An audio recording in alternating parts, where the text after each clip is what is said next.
Hello, hi everyone.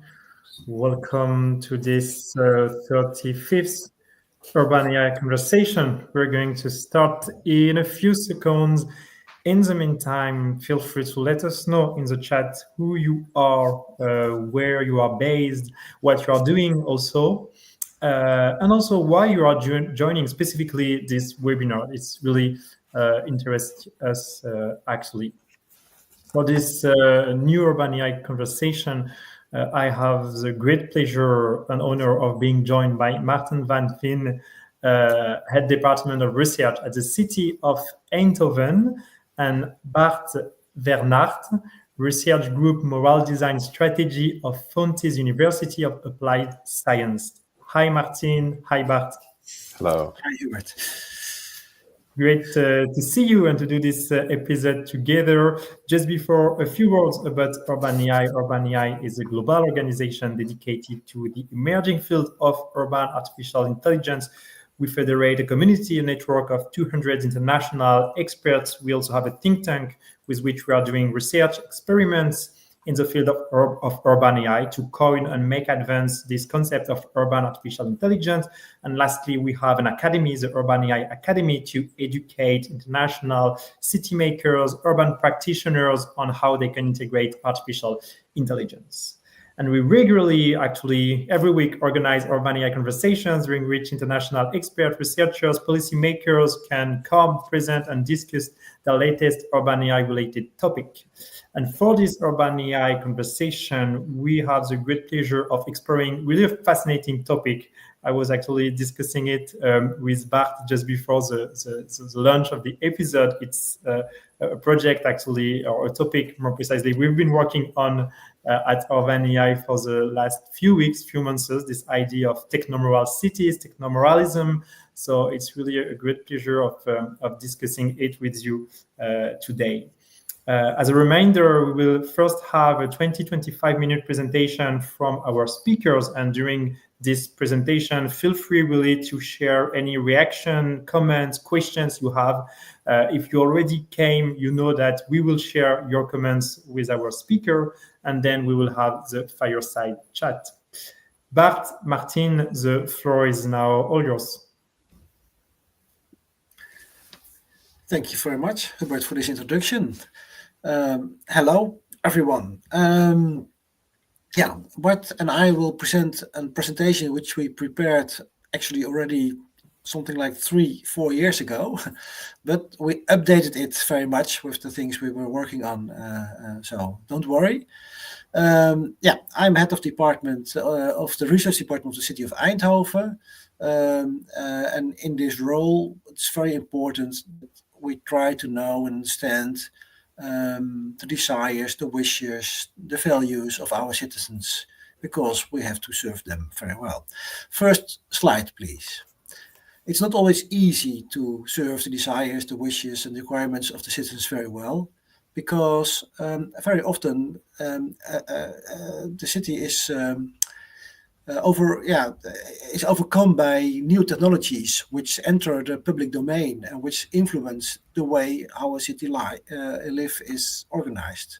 So, for example, the e-bike is a very convenient way of transport, but not for everyone very convenient. For example, pedestrians probably will not like e-bikes as much as people who are sitting on the e-bike itself, or maybe people who use normally slow bikes will be not as happy with the e-bikes with them. So what you often have is that a municipality must weight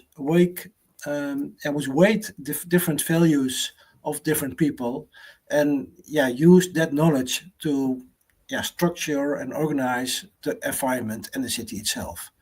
Now, the e-bike is a very simple example, but we have that with many other technologies as well. The time is a bit too short to go too deep in that. But what I can tell you that in the city of Eindhoven, we do try to have an internal debate about new technologies and how that affects the work and the policies and the plans we make. Can you put up next slide, please? And we do that by introducing and having an ethical review board, an external ethical review board, The ethical review board is actually a group of people who are experts in the field of new technologies and moral design. And one of the members is Bart Wennert, who will tell you a bit more about this project. And that is for us as the city a very important feature to have these discussions about what the impact of new technologies is on the city and on its people, and whether the effects are desirable or not.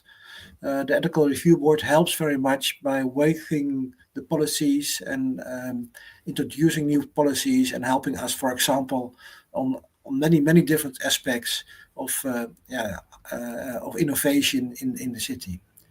The ethical review board is a committee on itself, is independent of external experts, but of course there has to work to be done in the organization as well. So in the organization of the Prosperity, we also have ethical teams, of actually an ethical team, not often impress it, which helps very much by the implementation of ethical norms in the organization. And what they do is especially have all kinds of ethical conversations on new technologies when policy is designed and developed.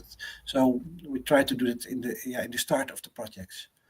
And what for us is very important is that our city council has developed a set of ethical values, and that are actually topics to talk about when we talk about new technologies in the city. And you see a red small dot, the Stadslab, that's the city lab, and that's the place where we often have those conversations with citizens, because we do that preferably in a safe research environment instead of a political environment. And the City Lab is for us a very important mean to have those conversations without too much interest and let's say frames of thought, so you can have an open and safe space to discuss with each other about the impact of new technologies. Next slide, please. These are examples of projects we did in the City Lab, hackathons, conversations. The research group of Bart also developed a moral design game, and you see that board there, and which helps us very much to have those conversations about specific cases from different roles and different perspectives. Bart will probably tell more about what it involves later on. We are very happy as a city that we have a research institute which works with us so close and is doing these kinds of research, because it helps us very much to have a close link, close tied, and very much with the people who live in the city, work in the city, or are in the city. Next slide, please. Yes, this is the Moral Data City Hunt method, and Bart can tell you everything about it because he's a developer of it. Bart, you're not alone, but your research group, I have to say. So. Yeah, definitely. Thank you very much, Maarten.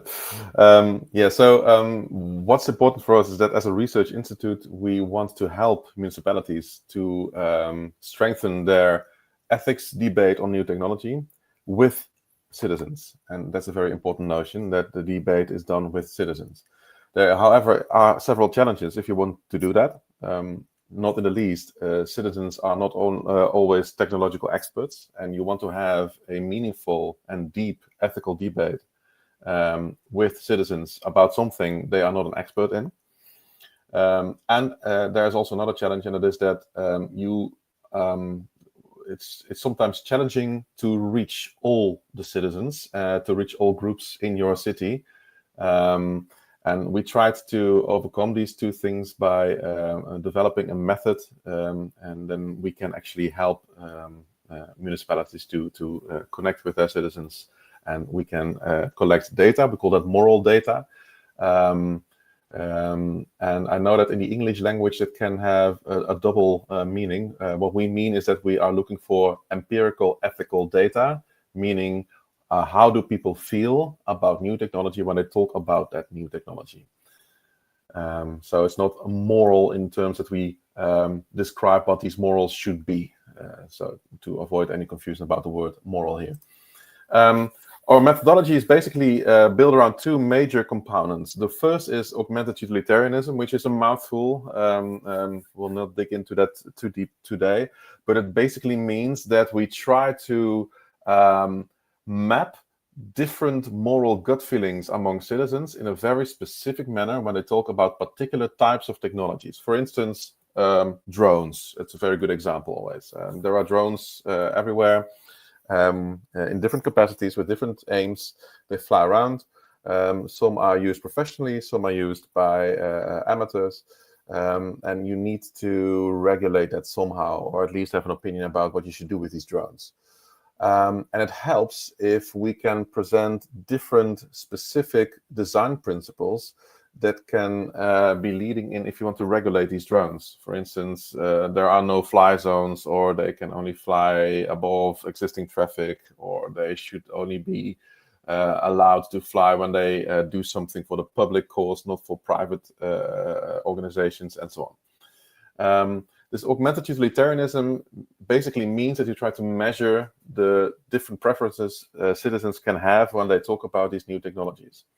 And for that, we built a moral lab. And a moral lab, that is an interactive installation with which citizens can interact and based on their intuition can take decisions about the near future. So the near future is basically imitated, and they can, based on their gut feeling, set their own moral preferences. And in doing so, they can basically fixate their own moral boundaries for the near future in a specific application of a particular technology, such as drones, but it could also be something else. Now, the other thing is that we have a linguistic analysis tool, and I think that's a really important one. If we only know preferences, you know only so much. And you have some statistics, this percentage of that kind of people want this particular solution in technology, so to say. But we then still do not know what is driving these people. Why do they want this particular solution? And for that reason, we have built a linguistic analysis tool. We can have open conversations with citizens. And with our tool, we make use of a model that is presented by Schwartz. And I'll tell you a little bit about that later on. We can basically map the different underlying values when people make a certain choice in future technologies. And if we can map these values, we can at some point isolate value friction. And that's a very important word.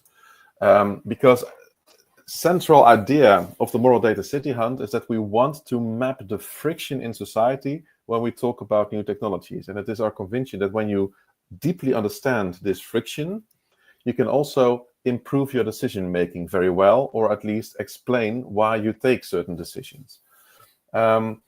What you see here basically at the right side of the screen is a value circle that is presented by Schwartz, and these values are, in his view, universal. I know that there is some criticism to that. It's always risky to talk about universal values, but we use his model as a starting point because it's a very rich and broadly used model. So what we try to understand is the pluralistic ideas in a society, in a city. There are opposing views when we talk about drones, for instance. Some would be concerned about their privacy or their safety. Some would be concerned about a government maybe monitoring them. Some would be concerned about the disturbance of nature when you talk about these drones, and others might be really enthusiastic because they like it when they open their app and they can order something and a drone is flying around and within 5 minutes they have the product. And what you see is in this circle, you can see that these values are opposing. And these opposing values, they lead to insights and they can lead to design principles. I'll tell you a little bit more about that later. This is the Schwartz circle enlarged, so it gives you a little bit more idea what is at stake here. And in general, you see that values either represent a growth idea, anxiety-free, or maybe the drive to protect yourself or avoid your anxieties. Some are with a societal focus, and some are with a personal focus. And around those axes, you can actually see all these different values and interplays. And it's really interesting if you can have real life conversation with people downtown, and you can reroute their text to this particular schedule, because it gives you a visualization of what's at stake, and it gives you a visualization of why people disagree with one another when they talk about that technology that is yet to come. The other added value, by the way, about this linguistic data analysis is that it doesn't really matter what your language level is. Anyone can participate in a meaningful manner, because we can basically use any text that is produced and plot that on this value circle. So also people who do not speak Dutch very well can participate. That's a very important notion, because what we also notice is that people who know how to use their language very well are often the voices that are heard and that are leading when we try to make decisions about new technologies. Now, how on earth do we then charge a moral lab? How do we know what should be in a moral lab? Because there are so many ways to portray the future, for instance, with drones. And for that, we also discuss that with our citizens. So the research I just presented is a large-scale research with a lot of citizens. We make use of hundreds of moral data city hunters. These are our students who go downtown and interview citizens. But before that, we need to explore how we actually build a moral lab. And for that, we also go downtown. We have several sessions with citizens where we basically muse about the expected future of, for instance, drones and the desired future of drones. And you notice that there will be quite some differences between the expected future and the desired future. And that's a very interesting notion. Based on these two propositions, we isolate different worldviews, or very specifically actually views about a world with drones. And we try to visualize these views. And it goes a little bit like this. This is basically an example of different perspectives. This is not about drones, but this is about the future of Eindhoven. This is another research where we try to map the expected future and the desired future. And this is basically a way to translate these expected and desired futures to the same Schwarz circle, and we make sure that all these different perspectives in this Schwarz circle are represented. This is very important, because then we also know that all those different viewpoints are exhausted, that we do not overlook different ideas that might be overlooked in the normal debate we have when we talk about, for instance, drones. And you can basically try to involve people in their ideas on this desired and expected future, and try to pinpoint them in on this map, on this Schwarz circle map. And to give you an example, we did that in a previous research. We went to a house for elderly people, where we spent a night with conversations with all these people who were around there.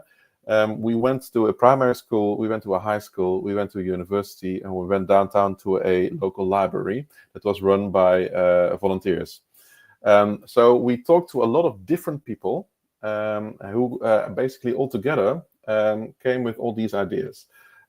We did the same thing with civil servants, for instance, and then you get a different perspective as well. By the way, and Maarten, maybe you should close your ears now, but civil servants, they have a tendency to be at the right bottom of this Schwarz circle, meaning they prefer the safety and security and fixed legislation to make sure that everything is well, where citizens usually are somewhere else. So there is also a tension we've discovered. You might disagree with that, but we'll see. And also here, this is the drone case. Again, you see that you can play a little bit with these different values, and you can add meaning to these values, and you can try to collect images with these values. And this is a way to charge this moral lab, basically. And also here, when it is about the future of Eindhoven, a similar thing. You see that this Schwarz circle is leading in different ideas on what this future can basically look like. Now, in the end, people interact with this moral lab, and that could be, for instance, a VR glass where they can see these different images or these different realities. It can be photos. It can be an app where they can swipe. We have one Moral Lab application that is called Tinder for Techno-Philosophy, where citizens can literally swipe different ideas on the near future, but it's all based on this particular methodology. And then we get a very good idea of what their preferences in the end are. And this is an example of data that we received. And these are all the quadrants that you can have on this particular Schwarz circle. I'll skip this one.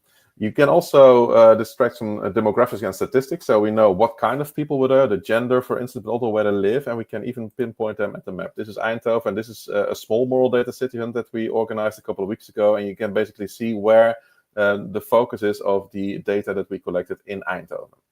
Most was in the center. Normally we do it a little bit broader, so you can go to all the neighborhoods. So you know where the data comes from, where it's located, and you can extract some statistics from it as well. Besides, of course, the different moral preferences people have. Oh, sorry, I'm already here. Just to conclude a couple of things, actually. What is important for us is that we have a very strong analytic tool that we can map the moral preferences of people in Eindhoven, in this case. We can map where the value conflicts are, and I think that's really important. But we can add the layer of the linguistic data analysis on that. And I didn't discuss that too much in this slideshow because we only have so much time.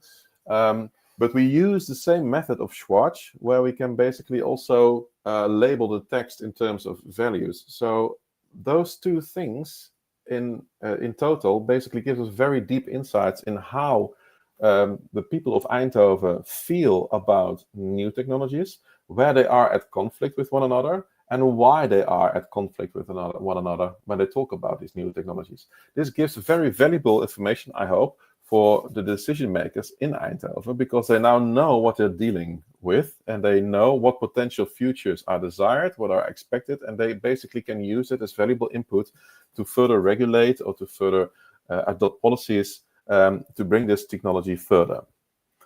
Maarten, what did Eindhoven learn from the Moral Data City Hunt?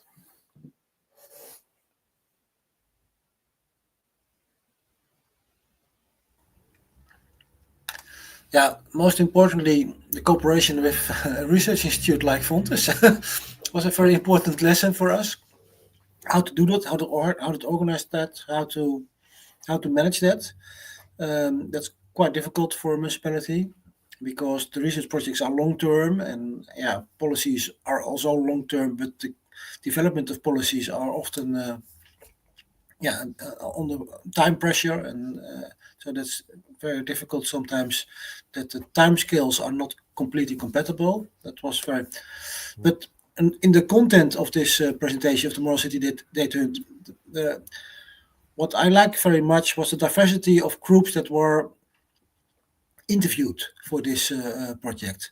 So what we noticed is that something like 120 students went into the city and talked with people in specific places in the city, which we selected together, the Research Institute and we, where we think, hey, that are key places to meet people. But the students were, how to say that, very diverse and from ages, backgrounds, income, and they are able to talk with all kinds of people in the city and in the area. And it was quite amazing to see that on the day itself. The results of this research project, they are still a bit in progress, in that sense that there are, of course, research reports, personal value doctrines. It helps us very much to understand the differences between citizens and how to define policies on that. Okay, so that's. Bart, do you have something to add of it, or? Well, I actually want to show what is Moral Labs look like, but I think it's not uploaded in this. Somehow it's stuck a little bit here. But just to give you some examples of what a moral lab can look like, I already said it's like it could be like a VR glass. Sometimes we have literally an installation that we can bring downtown, where people can interact with screens and basically select their preferences. So it's very interactive. We also experimented with more physical forms that people have to stand on a certain side and then they make a choice. So they're all relatively low key, and it's really fun to see that a lot of people actually want to participate. So in our data set, in the moral lab around drones, for instance, we have homeless people, we have elderly people, we have young people, we have old people, we have people with high education, we have people with low education. So it's a very diverse group that participates. And for that reason, we basically know almost for sure that we've exhausted all the different viewpoints that are there in Eindhoven. And with that notion, we can basically deduce the different value conflicts. And indeed, we write that in reports, but also with we can ingest that, for instance, in my work as one of the councillors on the ethics board at the municipality. It kind of helps in trying to improve all that. And a municipality is a very valuable partner for us as well, because it really is nice to be in tandem with one another and to know each other very well. So we can basically jointly approach this very complex ethical challenge. Yes. Not sure if our host. Oh, here's our host. Yes. Yeah. Hey. Hello. There you are. Yeah, thanks a lot for all the fascinating presentation, Maarten. That's really super inspiring to see how you went to the citizens, habitants of the city of Eindhoven, not only based on, let's say, screen-based survey, but kind of really physically. Oh, by the way, is it a moral a lab you were mentioning here, Bart? Yeah. Yes. Okay. Well, it's really triggered a lot of questions through this series. We welcome many municipalities, local governments that were also interested in better regulating, framing AI at the local level. So that's definitely super relevant to keep exploring together this idea right now. I might have one question actually regarding first the moral data city hunts. Could you describe maybe the device and what kind of questions did you ask? Let's take the example of the drone, for example. What were the questions to which participants were exposed? Well, it's actually not really questions, it's more images, and sometimes with a text. For instance, one important question is drones can have a lot of advantages for people. So they can, for instance, do speed deliveries of medical supplies when you need it, or they can do the mass surveillance when there are festivals, these kind of things. But at the same time, they might also be have a negative effect for nature. So it could be polluting, it could be the sound, it could be that birds are scared, although this is contested in science, but that could be one of the challenges. And if you would have to favor one over the other, which one would you favor then? Would you find protection of nature more important, or would you rather go for the helpfulness of drones for humans?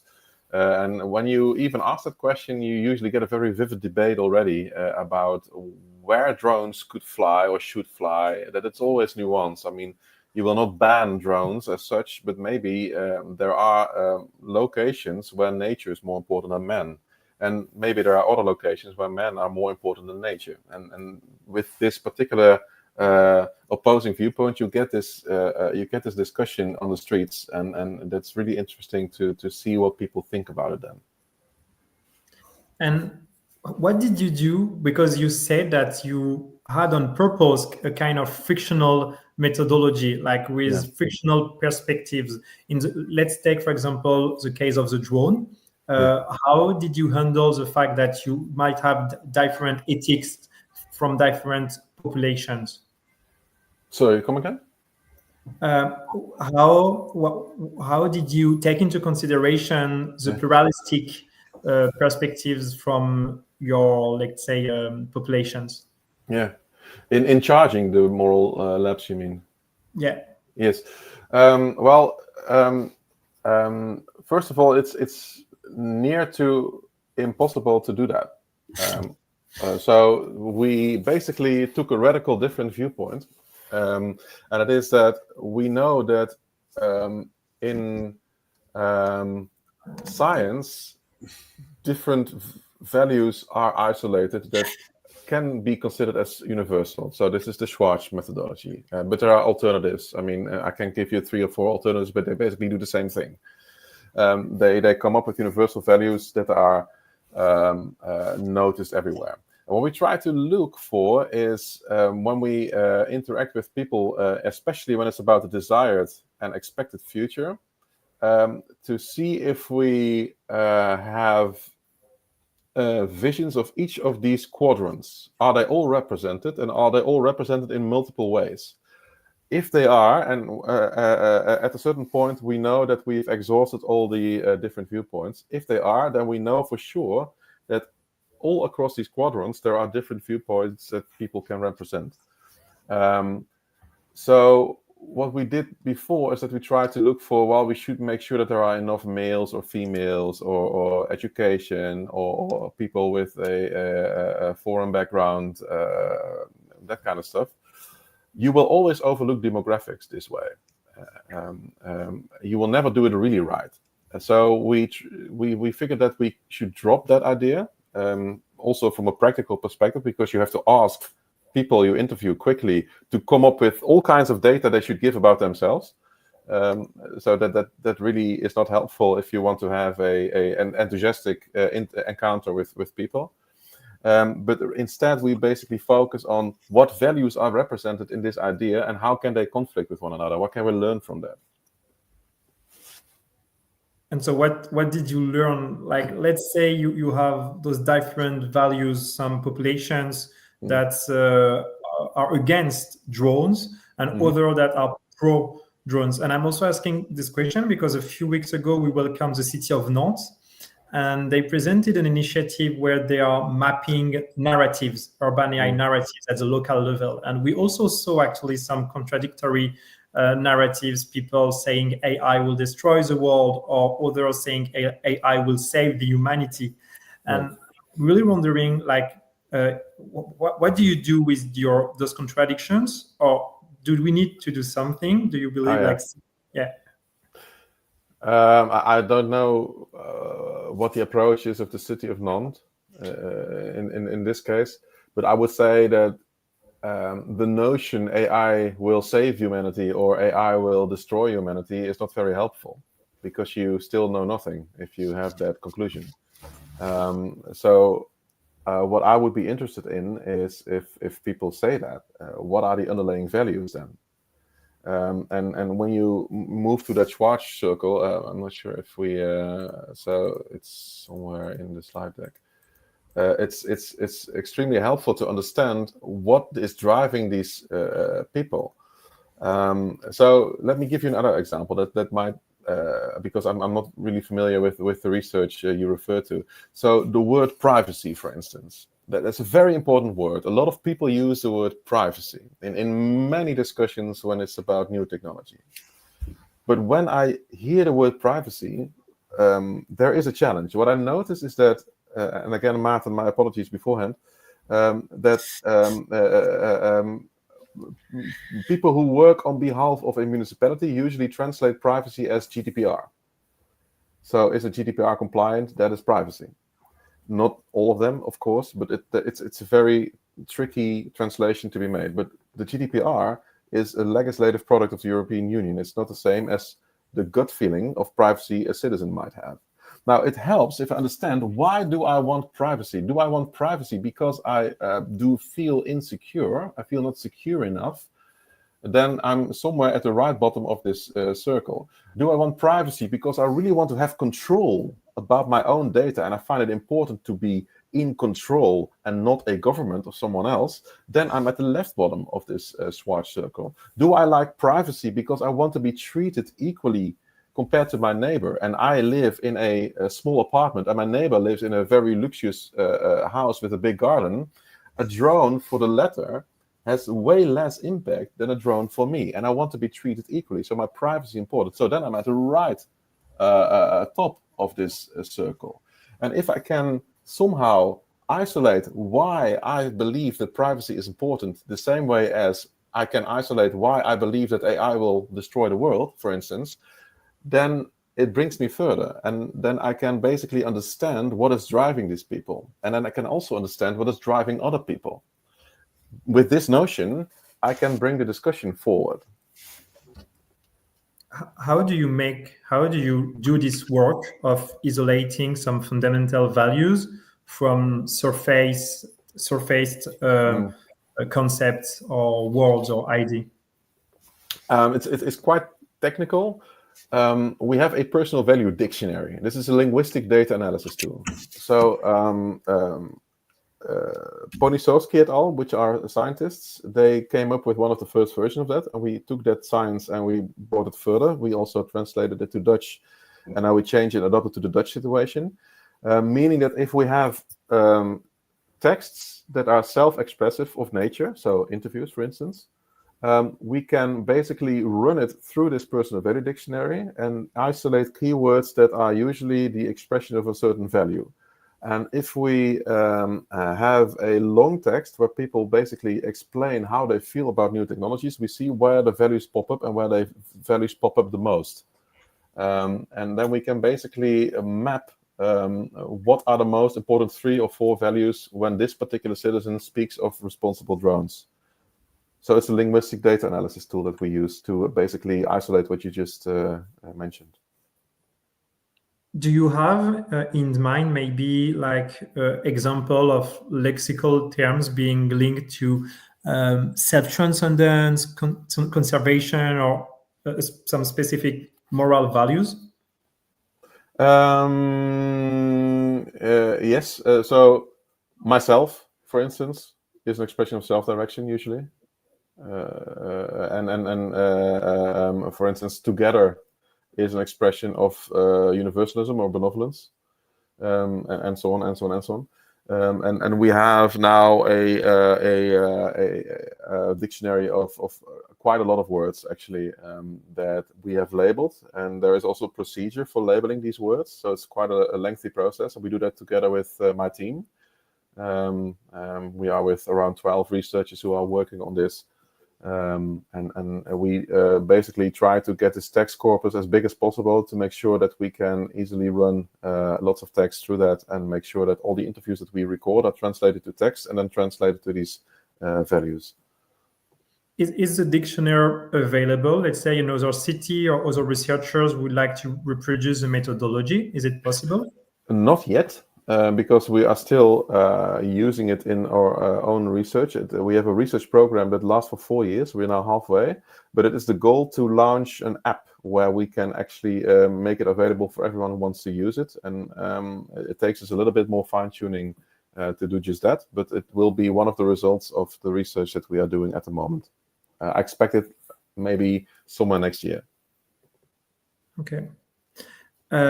Did you have, if let's say, to have maybe some spoilers on the research you might reveal, if it's possible, like did you have some unexpected results from your own citizens or from population elements you were not expected from them?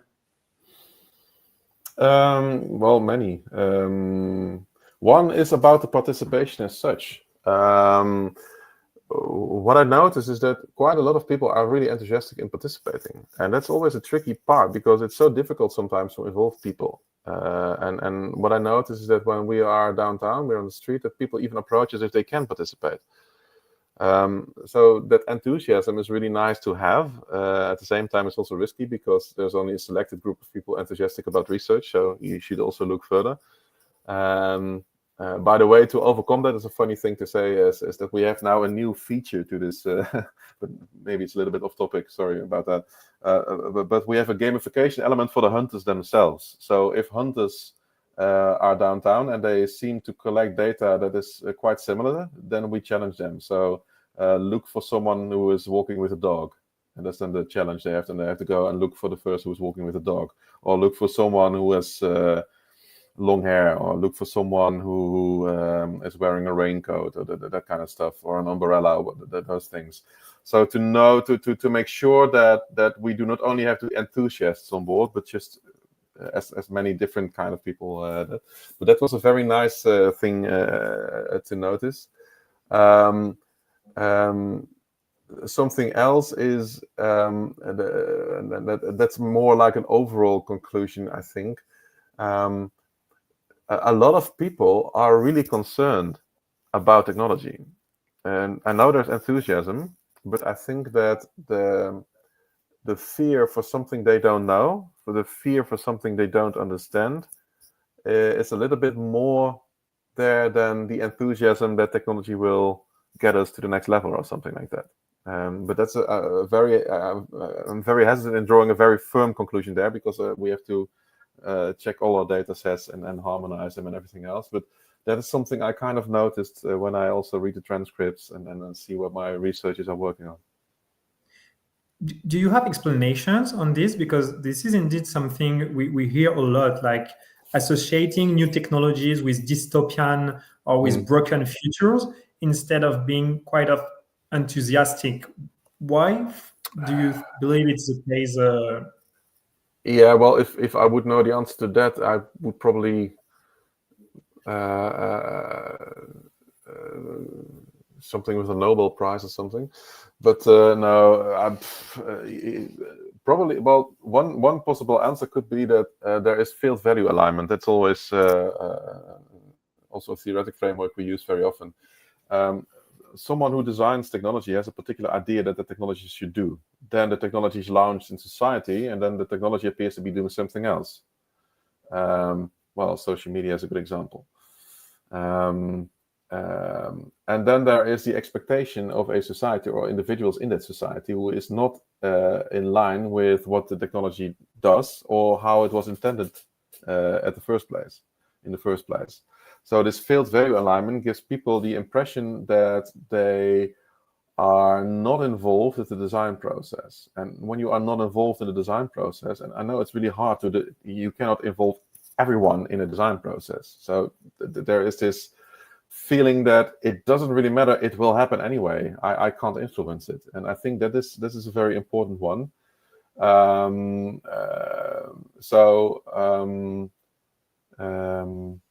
Yeah, that could maybe explain it a little bit. The other would be, and that's a word I use very often, it's called epistemic safety. And it's a mouthful again. But what I mean with is that it would be nice if people could make sense of what they're looking at in a safe manner. And increasingly, people cannot, in a safe manner, understand what they're looking at. For instance, when you scroll on your phone, you find it difficult to assess what you're looking at. Is it real? Is it fake? What's the intention of what I'm looking at? I don't know. From who is it coming? And so on and so on. And this epistemic unsafety makes people feel really insecure. And also, it's then sometimes easier to simply say, wow, we're all doomed. Or, well, probably we'll all be saved in the end if we just blindly follow the lead of technology. So I can imagine that this insecurity or the sense of insecurity leads to perhaps these quite large statements. But I'm not sure. You mentioned Maarten, by the way. Do you also want to react or bring your perspective on this indeed very complicated and large question?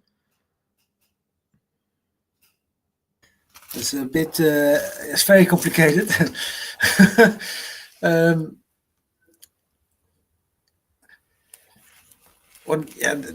thing that we mostly do within our organization, for example, when we talk about AI, is talking about its benefits and harms it can cause for the citizens.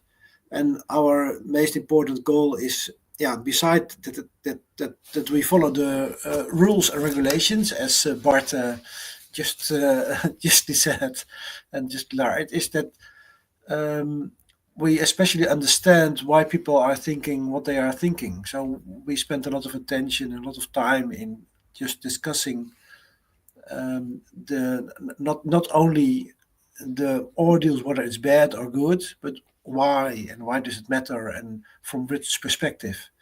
And by doing that, we noticed that everybody is becoming more cautious in the application of these new technologies because of these conversations, people understand the different perspective much better and also the why the reasoning of it. And that's actually the added value of the whole approach of BART, that it adds new dimensions for the conversations and it makes clearer and makes it possible to discuss why people are thinking the things they are thinking. So yeah, that's actually the point I can make then. Thank you. So indeed, it also brings individual maturity. The experiment, like you launched, it also it's a kind of constraint for those citizens to have self-awareness or to reflect on their own moral preferences on this technology. And on this topic, you explain in the paper that you wanted to go towards those, you call them silenced citizens, and it's super interesting because we know that it's very complicated to onboard diverse populations, citizens during public deliberations, that we very often have the same people. And so what you decided to do is to go towards those citizens, not waiting for them. Could you explain what you mean by silenced citizens? And also, is it something that is part of the DNA of the city of Eindhoven to be very proactive on those topic? Yeah, silent citizen is actually a kind of metaphor from what you can say also the silent part of the population. You only hear the extremes, and it's of course in participatory research can be an harmful side effect. But just because the students are living in the city and coming from the city and are from many ages and many different classes and many different schools, actually, many different studies, I have to say. One of the side effects of this research project is that, and that was really, I found that really amazing how easy those people get in conversations with other people who would never talk or think about technologies or new technology in the city. I saw many interesting conversations, and because some of the conversations were recorded by WhatsApp, and by WhatsApp the data was sent to the command center where BART was, and that was translated to those values. It was amazing to see what kind of conversations people had about technology, which you can never have in the more formal settings. And what to write in a paper, I think that the participation of people who normally do not participate in these kinds of inquiries were now reached, more reached, I have to say. You don't know exactly, but that's an assumption of me because of the scale of it as well. Well, maybe to add on that is, from a research perspective, there are many research methodologies where you invite people to come to your place to participate in something, and that means that people actively have to do something because they like to help you in your research. That also attracts a certain kind of people. And we just do it the other way around. We do not ask people to come to our place, we go to their place. And I think that's important, an important feature to actually have conversations with people we usually would not meet or usually would not have a conversation with. Yeah, that's really super interesting.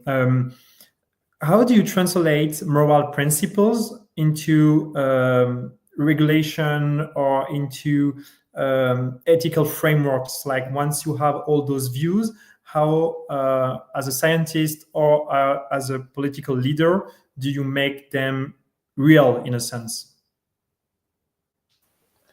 Well, as a scientist, it would be not a very good idea to make regulations, because we have democratically elected people who do that. The only thing I can do is help the decision maker to better understand what different values are at interplay when we talk about new technologies. So what we try to do is to build toolkits with which decision makers can actually work. One of them could be, well, we've explored different possible future scenarios, and with scenario A, these are the value frictions you take into consideration. In scenario B, these are the value frictions, and so on. So you get a value lookbook or something like that. I just make it up where I stand. But that can help the decision maker in being better equipped to take those decisions a democratically elected decision maker should make. Did it already impacted the City of Eindhoven strategy or like AI orientations? Yeah. It's a bit difficult to say because we are currently developing on basis of the regulations of the AI Act, implementing those rules, and we're in the middle of the process of that, and that's very much law based. For the Moral City data, what it helps is to make what it very much helps if we talk about the organizational side of it, is that you can tell people and explain people much clearer that technology is not neutral. That technology is not something, not just a tool. It's a tool with values. And the Moral City Data Hunt helps very much to make that visible, to explain that people can see it on completely different ways and can experience it on completely different ways, and it can have undesirable effects. So to put it bluntly, it helps very much as an awareness program for the people who work at the municipality. So for myself, for example, as civil servant, and it's also a very neat tool and approach. We did of course also a media campaign to tell the citizens and the colleagues and what was going on and what was happening, and we think that's an important value for us. And if you talk about concrete examples, now one of them is but that's not really AI. It's more about camera surveillance. So in the city we have many cameras in public areas, but the way how we develop policy about that was together with the ethical committee, was together with citizens, was together with all kinds of experiments that we tried to make as clear as we possible could what the cameras are doing, why we have them, what the rights of people are, and take them along with them and in where they can be put, all kinds of things. And that was a project in which we worked together with the citizens to make a policy on camera surveillance in the city, and that was guided by the ethical committee. But that's more like, because of the awareness that technology is not a neutral tool, with the help of the Moral City Data Hunt, you get the awareness that the policymakers of camera surveillance policies are able to come and talk about it and realize that they have to work to be done with citizens to make it acceptable technologies. So unveiling the political dimension of technologies, and also you're bringing more transparency for all your citizens on different technologies. To be honest, mostly that's the most important benefit of results, that we are trying to bring more transparency, more explainability, be more clear to the people what is happening, why, how. That's for this kind of technology very important to do that. What would be your advice for other cities that would like to replicate this methodology, maybe seeing this webinar, or who have went through your paper and would like to reuse some of the principles you've shared during this webinar? What would be the first advice you would like to share with them? No, that's quite easy. I would say email Bart Wenhart, send him an email, because the moral city is not only in Eindhoven. It happened in many cities in the Netherlands already. I think 6 or 7, maybe more. It's a 7. part of and European cities are most welcome to join, together with a local research institute, but that's what Bart is for, the Moral City Data Hunt. And you will see that it is a very nice and active forum to make complex technological issues, to bring them in the public debate, to make people think and aware of it. I would say that would be my first recommendation.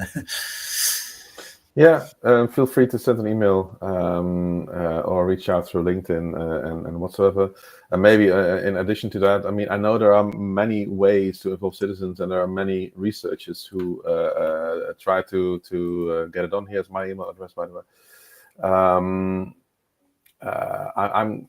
I'm always in I put myself in a position that I'd rather not compete with other methodologies, but instead rather just exchange what we know and how we can improve it and what we can learn from one another. I think that's a more fruitful approach. So also for an exchange of ideas, please reach out. That's more than welcome, because the challenge is so big and the challenge is so important. We cannot allow ourselves the luxury to say, well, you should do a moral data city hunt method and it should be done in this and that particular way. Let's just see where we can work together. And if you want to make use of parts of our methodology, please let me know. I would be more than happy to help you or to accommodate you there. For very practical stuff like the tools we use, we are working on open source tools that can be used by anyone, but we're not there yet. But within now and a year, it should be there. So please, I will keep you in the loop and keep us in the loop. And nice to meet you. Last question, maybe. What are the next steps then of the Moral Data City Hunt, specifically for the City of Eindhoven, and let's say also more broadly for the initiative? Well, for Eindhoven, we are now exploring the DNA of the city as a case study, meaning how should the Techno-Moral city of Eindhoven, what should it look like in the future? So it's a larger project where we try to explore that together with the citizens of Eindhoven. It's really fun to do that. And that is something we expect results within now and 1 or 2 years to move forward. But we have all kinds of different projects where we work together as a knowledge institute and a municipality. Well, thank you. Thanks a lot, really, Bart, Maarten, for the fascinating conversation, for showing the way, in a sense, of unveiling political dimension of technologies, including AI, through public deliberation, public discussion, in a very broad way, not only in rooms, let's say, or on screens, but really on the street, in the city. That's really super interesting. That's already the end of this Urban AI conversation. It was really a great pleasure of welcoming you for this episode. Thanks also to all of you for following the Urban AI conversation series, and specifically this episode. We will see again next week. It will be with Stefan Verhulst to explore the hidden risk of synthetic data for Urban AI. So that will once again be a fascinating conversation. Until there, take care, everyone. Thank you.